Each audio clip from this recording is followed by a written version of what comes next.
చెప్పండి అమ్మా, ఏమైంది? బాగా ఫీవర్ సార్, విపరీతమైన ఒళ్ళు నొప్పి. ఏజ్ ఎంతమ్మా మీకు? సార్ చెప్పలేను సార్. అయ్యో, అంత సిగ్గుపడతావేందమ్మా? మీ వయసే కదా అడిగినాను. ఒక 26 వేసుకోండి సార్. నేను రాసుకోవడం కదమ్మా, మీ ఏజ్ ఎంతో చెప్పండి. ఎందుకు అంత సిగ్గుపడుతున్నారు? అది ఏజ్ 26 సార్. ఏందమ్మా 26 అని చెప్పుకున్నానికి అంత సిగ్గుపడతాను? భలే ఉన్నావు నువ్వు. సరే, మందులు రాసిస్తాను. కాకపోతే మందులు చాలా పవర్ఫుల్, ముసలి వాళ్ళైతే తట్టుకోలేరు. అంత పవర్ఫుల్లా? అయితే 35 వేసుకొని డోస్ తగ్గించండి సార్. సర్లే, ఇప్పుడు డోస్ తగ్గిస్తాను. కానీ ఈ డోస్ కూడా 40 ఏళ్ళ లోపల తట్టుకుంటారు, వయసు అయిపోయిన వాళ్ళు తట్టుకోలేరు. ఇప్పుడన్నా కరెక్ట్ చెప్పు, 35 కదా నీకు?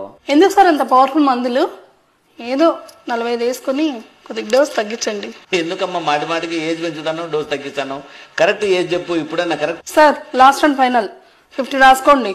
ఇంకా అంతకంటే పెంచలేను. రాసిస్తే రాసేయండి, మందులు లేకపోతే లేదు. ఏందమ్మా 50 ఏళ్ళ 26 అని చెప్పి బేరం మొదలు పెడుతుంది. భలే ఉన్నావు. వయసు రాయకండి.